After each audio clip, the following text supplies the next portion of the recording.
After the magic test, the Academy's schedule has been extended, leaving Blair with barely any time to visit the library. Yet whenever he gets the chance, he spends it reading. In his studies, Blair discovers that magician levels in this world are divided into several tiers: beginner, intermediate, advanced, great magician, mage, great mage, and holy mage. Among these, holy mages are legendary figures.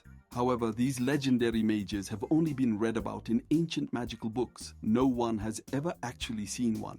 The books describe them as being capable of using space magic, which allows them to travel between this world and others. Since Blair himself came from another world, he believes space magic is real, even though many magicians think it's a myth. Determined to return to another world, Blair decides he must learn it. As Blair is deep in his reading, someone interrupts him saying, "You're reading, Blair."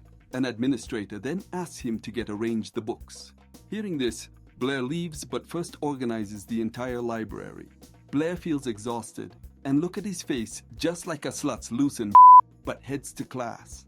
In class, the students are talking about Blair's fireball, saying it was much larger than the teacher's and that he's quite handsome if you look closely. Suddenly, Blair bumps into Isabella, who is sitting in an elegant yet provocative pose, her thick thighs catching Blair's attention. Embarrassed, he hides his face and says, "You can't see me," and starts walking away. But Isabella stops him, teasing, "Miss Brittany was talking about you."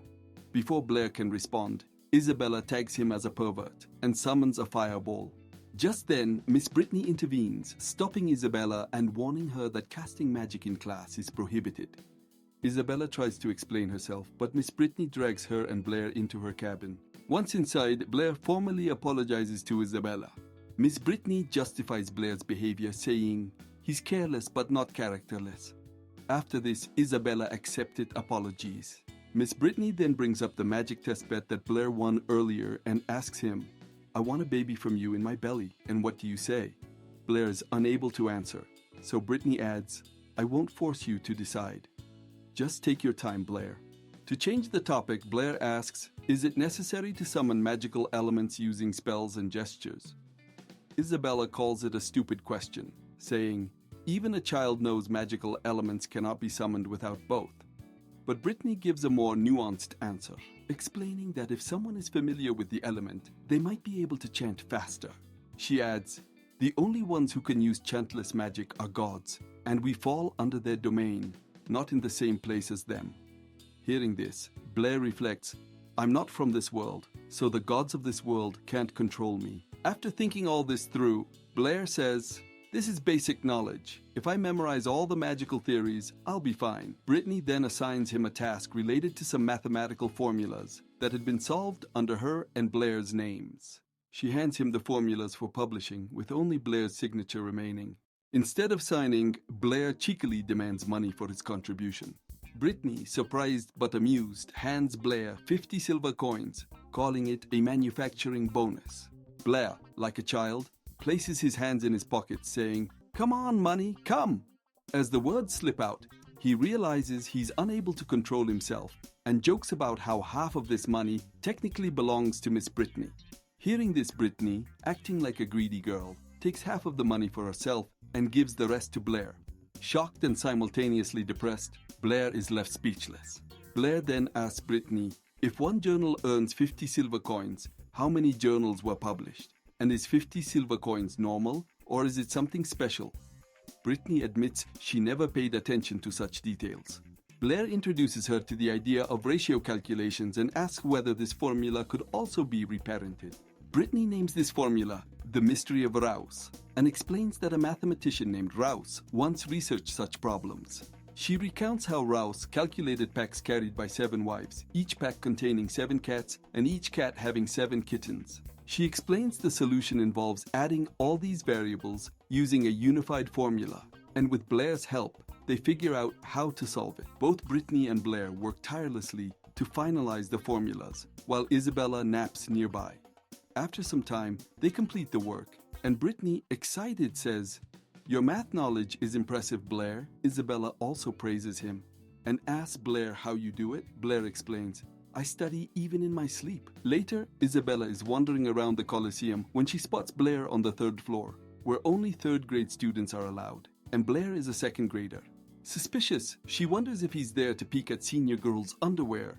Curious, she follows him, but Blair mysteriously vanishes. What she doesn't know is that Blair has crossed through a stone wall, as advised by Toby, who had told him about this secret passage leading to the college grounds and the possibility of hiring a magician. Blair, while exploring, reaches the Magic Association. To conceal his identity, he wears a mask. Upon entering, he meets a receptionist named Jasmine, who happens to be his classmate. Jasmine explains the costs of hiring a magician, and Blair, upon hearing the prices, begins to leave. Jasmine then mentions the association's library, which is completely free but lacks guided experience. Excited, Blair immediately requests a library pass, but Jasmine asks for his magic credentials. In a sudden panic, Blair spits up blood dramatically, stunning Jasmine with the amount of blood. She explains that he needs to take a magical aptitude test, which is relatively easy. Blair asks if the test is conducted there, to which Jasmine replies, "Yes, but don't take it today. The current investigator is very strict and has a low pass rate, having failed over 300 students." Despite her warning, Blair insists on taking the test. Jasmine summons the investigator, Mr. Andre, who is an intermediate-level fire mage. Andre asks Blair several questions, including his name and why he's wearing a mask. Blair, using his past life name, introduces himself as Chen Luo and says his face was burned during fireball practice. Another teacher remarks, "If your face burned during fireball practice, then your technique is far from ordinary." Jasmine escorts Blair to the test hall, but Andre decides to conduct the test in the common hall itself. Blair comments, "This space is too small." Another teacher sarcastically responds, "You think your little fireball damages Andre? If he says to do it here, then do it." Blair begins summoning his fireball, and Andre criticizes him, saying, "Your gestures and spell speed are too slow." However, as Blair finishes casting, tension rises among the teachers. The fireball is launched with a massive boom, creating a wave of smoke. When the smoke clears, a distant teacher is seen using a shield to nullify Blair's fireball. That old fart blocks the Blair attack with that shield that reveal he is a water mage with an unknown level. Despite the chaos, Blair passes the test and receives his card. Jasmine praises him, saying, "Your fireball was really impressive. You'll probably become a great mage one day." Blair thanks her and leaves to study, leaving Jasmine puzzled as to how he knew her name. The association's library amazes Blair, offering books far beyond the Academy's resources and written in simpler language. One book explains spiritual aura, stating that the stronger one's aura, the higher their magic level, and the faster they can cast magical elements. Additionally, high-level spiritual power can even manipulate weaker magicians' abilities. Then he discovered that philosophers in this world believe that all elemental foundations stem from the four core elements: water, air, fire, and earth. Combined in the proper proportions, they make an element, and probably right, in this case because they called as foundation level element. Blair compares this to the atomic structure theory, stating that scientists believe everything is made up of atoms. This science theory is too complicated. Just move to the next scene. While he going towards the academy, the both investigators think this boy has something strange, and his mind is weak, but not magical power. Other says, "I can't control his fireball and barely manage to nullify its magic, and his aura is something else." Blair refocuses and heads back to the academy. While practicing, he attempts to manipulate atmospheric elements, collecting oxygen, but he doesn't believe this really oxygen or not. For confirming, he mixes it with fire, that creating a massive fireball, smoke, and a massive shockwave that obliterates the academy building's exterior as well as interior, and shock all the faculty. Amidst the smoke, a massive hole is revealed from his small experiment. Someone arrives, asking what happened, classmate, but Blair runs off with a sense of achievement, proudly declaring, "Today, I created something new." This is the second part of the video. If you haven't watched it yet, go check it out, and don't forget to like, subscribe, and share.